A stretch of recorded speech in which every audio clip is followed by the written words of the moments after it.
नमस्कार साथियों, स्वागत है आप सभी का आपके अपने YouTube channel Kedarnath classes Uttarakhand में। आज हम पार्ट 3 लेकर आए हैं। इससे पहले हमने उत्तराखंड के 1 लाइन प्रश्नों के 2 पार्ट बनाए हैं। अगर अभी तक आपने उन पार्टों को नहीं देखा तो प्लीज़ आप सबसे पहले उन्हें देख लें। उसमें लगभग हमने 70 महत्वपूर्ण प्रश्नों को देखा है जो उत्तराखंड के हैं, और उन दोनों वीडियो का लिंक आपको डिस्क्रिप्शन में मिल जाएगा। जैसे कि आपको पता है, प्रदेश में बीडीओ, बीपीडीओ, आरओ और आपके प्रवक्ता की प्रारंभिक परीक्षा, साथ ही साथ आपके क्लर्क के 751 पदों पर वैकेंसी आई थी और उनके एग्ज़ाम भी आगे को होंगे। तो उसी सब को देखते हुए हमने कि हमें अच्छे से प्रिपरेशन करनी है, क्योंकि आपको पता है 40 नंबर का उत्तराखंड आने वाला है। तो उसको देखते हुए हमने एक वीडियो अपनी टेस्ट सीरीज चला रखी है। 2 पार्ट आ चुके हैं, आज तीसरा पार्ट है और इसमें हमने सभी महत्वपूर्ण प्रश्नों को रखा है। तो आप हमारे साथ जुड़ें और हमारी वीडियो को देखें अच्छे से। साथ ही साथ मैं इन प्रश्नों के साथ साथ आपको बहुत ही सारे इंपॉर्टेंट एक्स्ट्रा फैक्ट भी बताऊंगा, उन्हें आप नोट करके चलें। अगर आपको वो याद है तो आपका रिवीजन हो जाएगा, और याद नहीं है तो आप अपनी साइड में कोई नोटबुक रख लें और उस पर उन क्वेश्चनों को लिखते चलें। शुरुआत करते हैं पहले प्रश्न से। पहला प्रश्न है, मीरा बहन को किस वर्ष पद्म विभूषण से सम्मानित किया गया? तो मीरा बहन को वर्ष 1982 में पद्म विभूषण से सम्मानित किया गया था। अगर मैं मीरा बहन जी की बात कर लूँ तो ये गांधी जी से बहुत प्रेरित रही थी और गांधी जी के साथ ये रही थी, और गांधी जी ने ही मीरा बहन का नाम भी दिया था। वैसे इनका वास्तविक नाम था मेडलिन स्लेड, और ये इंग्लैंड मूल की थी, यानी कि इंग्लैंड में इनका जन्म हुआ था। अगर मैं पद्म विभूषण पुरस्कार की बात कर लूँ तो 2 जनवरी 1954 को पद्म विभूषण पुरस्कार की शुरुआत हुई थी, जो कि भारत के दूसरे सर्वोत्तम पुरस्कार है।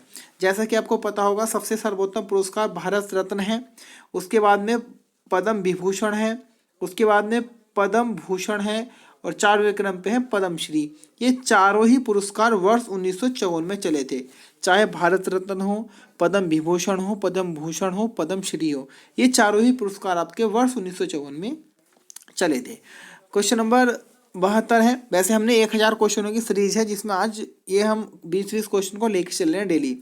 नंदा जागर पुस्तक के लेखक कौन है? तो नंदा जागर पुस्तक की जो लेखक है वह है आपकी बसंती बिष्ट जी हैं।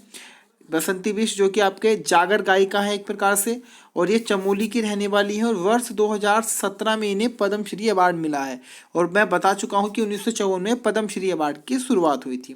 क्वेश्चन नंबर 73 है, प्रकेट्सवर गुफा कहाँ स्थित है? तो ये गुफा आपकी उत्तरकाशी में स्थित है। क्वेश्चन नंबर 74 है, नरेंद्र नगर की स्थापना नरेंद्र शाह ने किस वर्ष की थी? तो नरेंद्र नगर की स्थापना वर्ष 1921 में नरेंद्र शाह जी के द्वारा की गई थी, और नरेंद्र शाह जी ने इस नरेंद्र नगर को 1925 में अपनी राजधानी बनाया था, और कहा जाता है बहुत खर्च हुआ था इस प्रक्रिया में, लगभग 30 लाख रुपया खर्च हो गया था राजधानी बदलने में। उसके बाद अगर मैं नरेंद्र शाह जी की बात करूं तो इनके समय में अनेक कार्य हुए, साथ ही साथ 2 ऐसी घटनाएं घटी थी जिनके कारण इनके कार्यकाल को कलंकित माना गया है। जैसे कि आपको पता होगा कि 30 मई 1930 को तिलाड़ी कांड हुआ था, जो कि चक्रधर ज्वाल के द्वारा किया गया था। उसमें इनकी बहुत, कह दें एक तरह से बहुत बुराई हुई थी, बेइज्जती हुई थी। साथ ही साथ 25 जुलाई 1944 को श्रीदेव सुमन जी भूख हड़ताल के कारण मृत्यु हुई थी, तो वह भी इनके कार्यकाल में हुई थी। अगर मैं नरेंद्र शाह जी के बारे में और बात कर लूँ तो इन्होंने कुछ कार्य भी किए हैं, यानी कि टिहरी क्षेत्र में बहुत सारे कार्य भी किए थे। जैसा कि इनका एक महत्वपूर्ण कार्य था कि इन्होंने सबसे पहले इस नरेंद्र नगर को सड़कों से जोड़ा।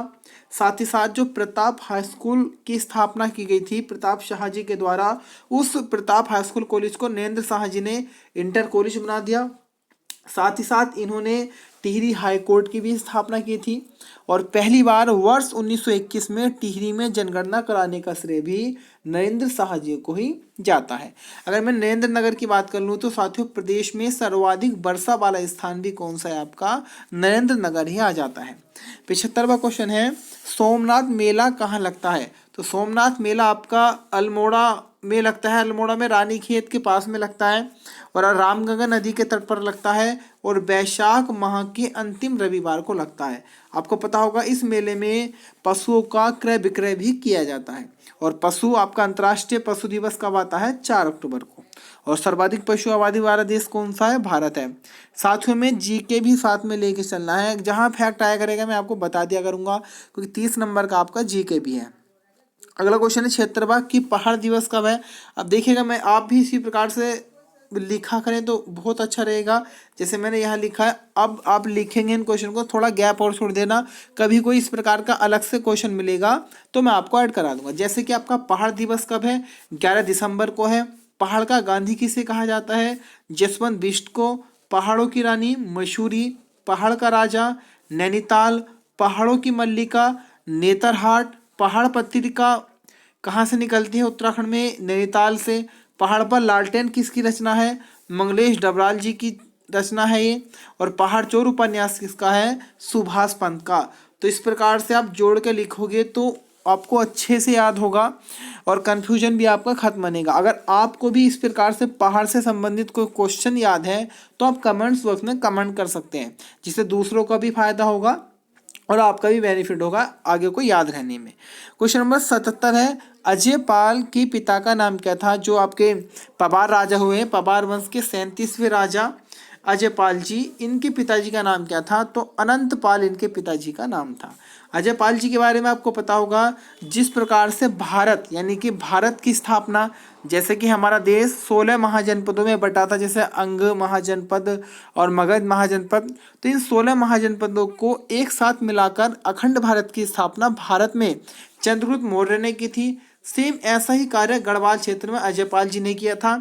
इन्होंने गढ़वाल के 52 गढ़ों को जीतकर एक गढ़वाल की स्थापना कर दी थी और ये 37वें राजा थे आपके पवार वंश के। 55वें राजा लास्ट में मैंने बताया है सुदर्शन शाह जी को। 78वां क्वेश्चन है, भाबर का विश्वकर्मा किसे कहा जाता है? तो भाबर का विश्वकर्मा आपके हेनरी रैमसे जी को कहा गया। बहुत अच्छा क्वेश्चन है ये। भाबर का विश्वकर्मा हेनरी रैमजे, और वैसे राम जी के नाम से भी जाना गया है। और सबसे लोकप्रिय आपके कमिश्नर भी उत्तराखंड में कौन रहे? हेनरी रैमजे भी। और रामनगर की स्थापना भी किसने कराई थी? हेनरी रैमजे जी के द्वारा ही की गई थी। क्वेश्चन नंबर 79 है, यमुना के बागी बेटे किसकी रचना है? तो यमुना के बागी बेटे आपकी विद्यासागर नौटियाल जी की रचना है। और विद्यासागर नौटियाल जी को गढ़वाल का प्रेमचंद भी कहा गया है। अगर मैं यमुना से बात कर लूँ तो साथियों, भारत देश की सबसे बड़ी सहायक नदी जो है वह यमुना है। और यमुना किसकी सहायक है? गंगा की है। अगर मैं यमुना की बात कर लूँ तो उत्तराखंड प्रदेश में कुल 136 किलोमीटर है गंगा नदी की लंबाई। क्वेश्चन नंबर 80 है, चित्रकला के क्षेत्र में पुरस्कार जीतने वाले प्रदेश के प्रथम व्यक्ति? तो ये हैं आपके रणवीर सिंह बिष्ट जी। हालांकि ऐसे आपको लग रहा होगा आंसर बहुत आसान है, लेकिन अगर यही आपको ऑप्शन मिले हों तो बहुत ही कठिन बन जाते हैं। लेकिन 4 ऑप्शन यहीं पे और होते 3 ऑप्शन, तो आप सोचते क्या आंसर होगा, और ऐसी स्थिति में हम गलत कर देते हैं। इसलिए साथियों, क्वेश्चन आप कोई भी याद रखें, उसको डायरेक्टली याद रखें, ऑप्शन पे डिपेंड ना करें। तो चित्रकला के क्षेत्र में पुरस्कार जीतने वाले प्रथम व्यक्ति हैं उत्तराखंड के रणवीर सिंह बिष्ट, और इन्हें 1991 में पद्मश्री अवार्ड भी मिला हुआ है। और मैं बता चुका हूँ, भारत रत्न, पद्म विभूषण, पद्म भूषण, पद्मश्री 1954 में चले थे। क्वेश्चन नंबर 81 है, गढ़वाल नरेशों के दरबार में चित्रकार को क्या कहा जाता था? तो जैसा कि आपको पता होगा कि गढ़वाली चित्रकला बहुत प्रसिद्ध रही है। मोलाराम और मंगत राम, हीरालाल, आत्माराम जैसे महान चित्रकारों को गढ़वाल के क्षेत्र में जाना गया है।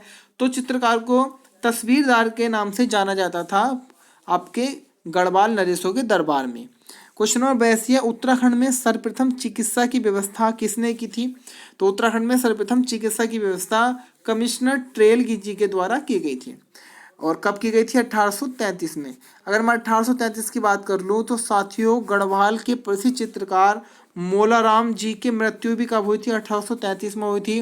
साथ ही साथ भारतीय क्षेत्र में कुरीतियों का अंत करने वाले और भारत के उद्धारक कहे जाने वाले आपके राजा राम मोहन राय जी की मृत्यु भी कब हुई थी? 1833 में हुई थी, इंग्लैंड ब्रिस्टल में इनकी समाधि भी है।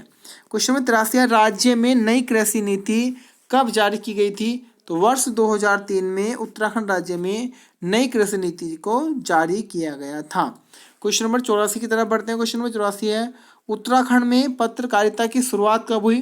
तो उत्तराखंड में पत्रकारिता की शुरुआत 1842 को हुई थी, जब प्रदेश का प्रथम समाचार पत्र निकाला गया था, जो कि जॉन मैकेनजी के द्वारा निकाला गया था। मसूरी से वो समाचार पत्र निकला था और अंग्रेजी भाषा का समाचार पत्र था। नाम आपको मुझे कमेंट्स करके बताना है कि उस समाचार पत्र का नाम क्या था। जॉन मैकेनजी ने मसूरी से वर्ष 1842 में उसको निकाला था। अंग्रेजी भाषा का वह समाचार पत्र था। आंसर आपको कमेंट्स बॉक्स में बताना है। क्वेश्चन नंबर 85 है, अल्मोड़ा अखबार किस पत्र के समकालीन था? तो अल्मोड़ा अखबार जो कि आपका 1871 में निकला था और कुमाऊनी भाषा का ये पहला अखबार था और ये 1918 में आपका बंद भी हो गया था। तो इस पत्र यह किसके समकालीन था? तो अंग्रेजी पत्र पायनियर के ये समकालीन था। क्वेश्चन नंबर 86, बद्रीनाथ के रक्षक देवता किसे माना गया है? तो बद्रीनाथ के रक्षक देवता आपके क्षेत्रपाल जी को माना गया है। और वहीं अगर केदारनाथ जी के रक्षक देवता आ जाए तो आपको भैरवनाथ जी बताना है। मैंने आपको बताया था कि भतूज उत्सव कहाँ मनाया जाता है, किस धाम में मनाया जाता है? तो केदारनाथ धाम में ही भतूज उत्सव को मनाया जाता है। क्वेश्चन नंबर 87 है, वसुधारा जलप्रपात कहाँ है? तो वसुधारा जलप्रपात आपके चमोली जिले में स्थित है। क्वेश्चन नंबर 88 है, राजा के प्रथम यानी कि राज्य के प्रथम निर्विरोध राज्यसभा सदस्य कौन है? तो अनिल बलूनी जी राज्य के प्रथम निर्विरोध राज्यसभा सदस्य हैं। जैसा कि आपको पता होगा 3 सदस्य राज्यसभा में चुने जाते हैं। अगर मैं राज्यसभा की बात कर लूँ तो वर्तमान में आपके राज्यसभा के सभापति हैं वेंकैया नायडू जी, क्योंकि जो देश का उपराष्ट्रपति होते हैं वही राज्यसभा के आपके सभापति जी भी होते हैं। क्वेश्चन 89 है, उत्तरांचल राज्य के, थोड़ा राज्य छूटा हुआ है इस पर लिख लेना, राज्य उत्तरांचल राज्य के प्रतीक चिन्ह पुस्तक के लेखक कौन है? तो जगमोहन रौतेला जी ने उत्तरांचल राज्य के प्रतीक चिन्ह पुस्तक को लिखा है। क्वेश्चन नंबर 90 है, राज्य में पौधारोपण नीति या पौधरोपण नीति कब लागू की गई? तो 6 जून 2006 को इस नीति को लागू किया गया था। क्वेश्चन नंबर 91 है, तो ये आज के हमारे महत्वपूर्ण प्रश्न थे जो हमने आपके सामने रखे और टोटल प्रश्न हो चुके हैं। आज के 20-20 प्रश्न मैंने आपको बताया था कि 20-20 प्रश्नों को हमें लेके चलना है, जो कि इम्पोर्टेंट प्रश्न हमारे रहेंगे। तो आज इतना ही था। कल से फिर आपके 20 प्रश्न मिलेंगे और इसी प्रकार से हम अगर जैसे वीडियो की भी तैयारी करें तो लगभग 3-3.5 हज़ार क्वेश्चनों को हम कलेक्ट कर सकते हैं। साथ ही साथ में अन्य टॉपिक आपको पढ़ाऊँगा। इतिहास में आपको पढ़ा ही रहा हूँ, प्लेलिस्ट में जाकर आप देख सकते हैं और आप खुद से भी पढ़ें, क्योंकि हमें जॉब लगानी है तो खुद से पढ़ना होगा और कुछ ना कुछ हमें एक्स्ट्रा ज़रूर पढ़ना होगा, क्योंकि जब तक एक्स्ट्रा नहीं पढ़ोगे तो कभी भी आप कामयाब नहीं हो सकते। क्योंकि 4 घंटे तो हर कोई पढ़ रहा है, लेकिन जब तक आप 8 घंटे नहीं पढ़ोगे तब तक कामयाबी आपको मिलने वाली नहीं है। अगर आपको हमारी वीडियो अच्छी लगती हो और आप भी चाहते हो हमारे साथ जुड़ना, तो हमारे चैनल केदारनाथ क्लासेस उत्तराखंड को सब्सक्राइब करना ना भूलें। बेल आइकन को प्रेस कर दें, जिससे कि हम कोई भी वीडियो अपलोड करेंगे उसकी जानकारी आप तक पहुंच जाएगी। साथ ही साथ अपने दोस्तों से, अपने भाई से, अपने फ्रेंड से शेयर करें और अधिक से अधिक शेयर करें, जिससे कि मुझे भी अच्छा लगे कि आगे मैं वीडियो बनाऊं। क्योंकि जब कुछ बच्चे कमेंट्स करते हैं तो मुझे बहुत अच्छा फील होता है। तो इसलिए आप कमेंट्स भी करते रहें, शेयर करेंगे। जितना अधिक मेरे चैनल पे सब्सक्राइब होंगे, व्यूज़ होंगे, तो उतना मुझे अच्छा लगेगा और मैं बहुत अच्छे अच्छे क्वेश्चन आपके सामने लाऊंगा और अधिक मेहनत करूँगा, जिससे आपका भी बेनिफिट होगा। आज के लिए इतना ही, मिलेंगे कल फिर नवीनतम वीडियो के साथ। धन्यवाद।